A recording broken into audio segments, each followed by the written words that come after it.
Panfletos deixados em carros nos estacionamentos podem gerar até interesse dos consumidores, mas também muito lixo. Para se ter uma ideia, em regiões mais centrais, os papéis com promoções e propagandas fazem o SLU trabalhar até 10 vezes mais. Veja só. O que você costuma fazer com o panfleto que recebe na rua? Quando eu recebo no meu carro, eu coloco dentro do meu carro e eu leio. Quando eu recebo, eu guardo na bolsa. A gente tem que pegar o papelzinho e jogar onde tiver lixeira para colocar o lixo, né? Andando pelo centro de Brasília, é comum encontrar pessoas entregando panfletos. É fácil também encontrá-los nos para-brisas dos carros. Mas a forma como esses papéis estão sendo descartados é um grande problema. É que a maioria deles é deixada assim, no chão. Por causa da quantidade de sujeira, o Serviço de Limpeza Urbana chega a limpar essas regiões de 5 a até 10 vezes por dia. Este ano, mais de 600 mil quilômetros já foram varridos. A gente tem um número maior de panfletagens hoje no Distrito Federal, devido à época de final de ano, com propagandas e tal. E temos também um aumento da quantidade de resíduos gerada, porque é uma tendência, porque todo mundo está no período de festa de final de ano e tem essa questão de gerar mais resíduo nesse período. E é lixo que não acaba mais. Nossa equipe acompanhou a limpeza de um bueiro no Noroeste e a situação foi essa: garrafas, terra, papel, plástico. Em Taguatinga, a equipe de limpeza chegou a recolher mais de 100 quilos de panfletos dos bueiros.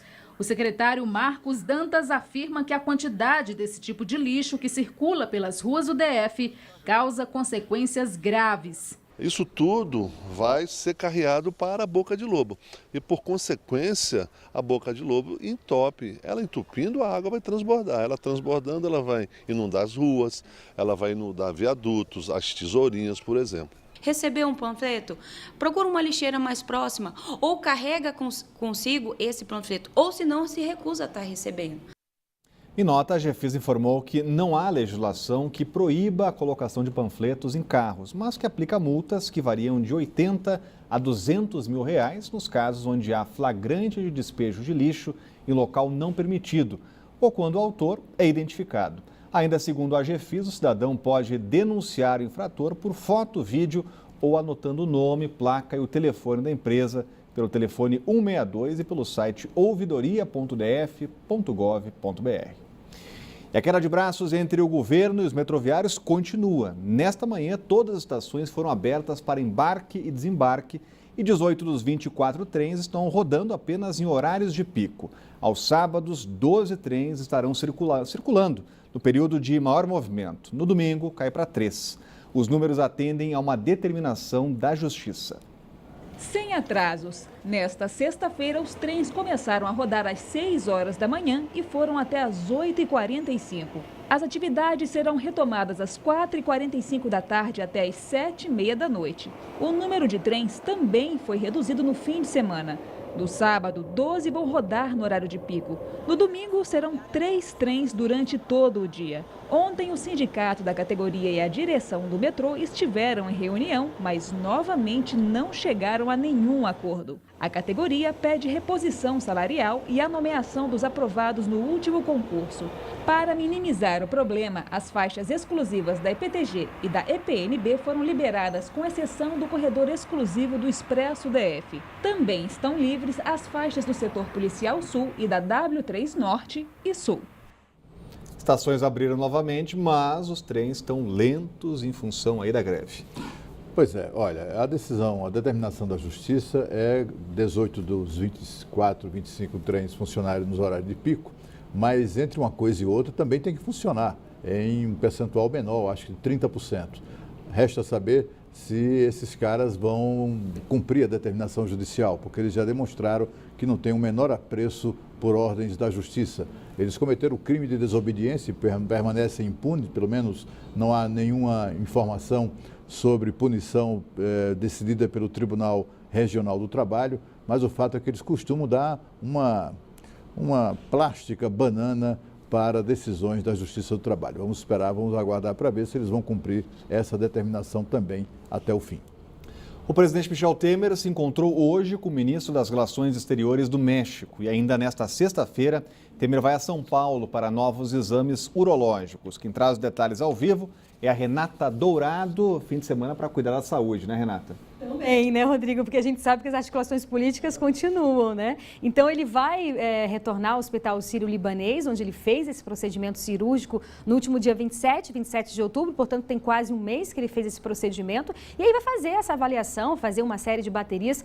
Pode ser que o presidente também tenha que fazer um procedimento de cateterismo, isso vai ser analisado também nessa ida dele ao Sírio-Libanês, ao Hospital de São Paulo. Mas é claro, como a gente fala aqui, as articulações políticas continuam, tá cuidando da saúde, mas também da política, em especial de mudanças, alterações nos ministérios. Até agora só houve a modificação em um ministério, o Ministério das Cidades. A gente sabe que é a ideia do governo e também há uma pressão para que haja outras mudanças, talvez pontuais, mas o presidente está analisando isso. E, claro, a meta principal, que é a reforma da Previdência. A gente lembra também que essa semana o governo apresentou um novo texto para os deputados em um jantar oferecido pelo presidente Michel Temer, um texto mais enxuto, com menos polêmicas. Por exemplo, o governo decidiu não alterar, não modificar com relação à previdência dos trabalhadores rurais, a questão dos benefícios também de pessoas com deficiências. Então, não vai fazer essas alterações, quer manter a idade mínima de 65 anos para homens se aposentar, 62 anos para mulheres, vem batendo na tecla que o principal objetivo da reforma é acabar com privilégios, igualando, equiparando aí a previdência dos servidores públicos com a previdência dos servidores privados, tendo um teto, um limite aí para pagar os servidores públicos. Então, a ideia é essa.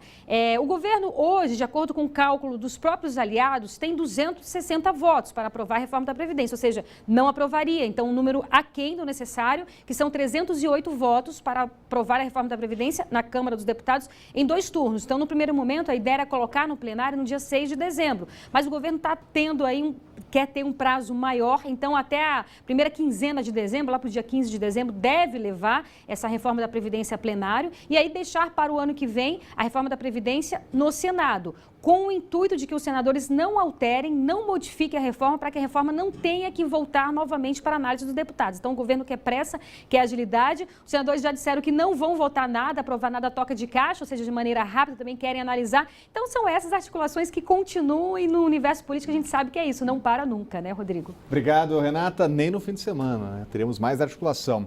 E olha, a Justiça do Distrito Federal começou a julgar nesta quinta-feira o caso da estudante de 20 anos acusada de atropelar e matar o ciclista Edson Antonelli, de 60 anos, em abril. O teste do bafômetro acusou níveis altos de álcool no sangue de Mônica, 154% acima do limite.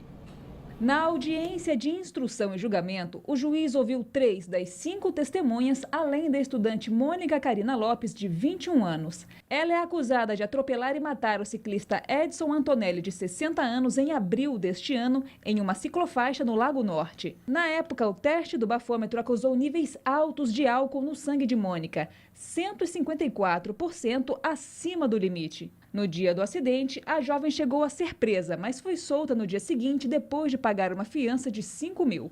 Mônica responde por homicídio culposo quando não há intenção de matar e embriaguez ao volante. O processo entra agora na fase das alegações da promotoria e da defesa. Após os prazos processuais de cada parte, o juiz irá proferir a sentença. A previsão é que seja divulgada no mês de dezembro. Depois de muita repercussão, caso agora nas mãos da Justiça. Exatamente. A expectativa é que essa moça venha a ser condenada pelo crime. A condenação não deve ser muito significativa na extensão do mal que causou, porque a acusação é de crime culposo. Se fosse homicídio doloso, aí sim ela correria o risco de pegar uma pena maior. É uma dessas tragédias que enlutaram Brasília, que entristeceram muito a nossa sociedade, em razão da direção perigosa de alguém que vinha de uma festa, uma balada bastante braba durante toda a madrugada, amanhecia o dia, aquele senhor estava pedalando na ciclofaixa, ela adormeceu ao volante, além de bêbada, e atropelou e matou o cidadão. Esse acidente, esse caso também chama a atenção para o risco que representa para os ciclistas e para pedestres também as tais ciclofaixas, que foi uma vigarice oficial instituída aqui em Brasília, que coloca mesmo as pessoas em risco. porque a ciclofaixa dispensou os governos de investir mais em ciclovias, que são aqueles locais mais protegidos, que protegem mais o ciclista da sua atividade. A ciclofaixa fica em acostamentos de rodovia. Nós vivemos numa cidade diferente, uma cidade que não tem ruas, tem verdadeiras rodovias cruzando toda a cidade. E transformaram esses acostamentos em perigosas ciclofaixas que acabam provocando mortes como essa tão lamentada desse senhor lá no Lago Norte. E a seguir, homem nu tenta invadir o quartel da PM em Taguatinga e é morto a tiros. Band Cidade volta já.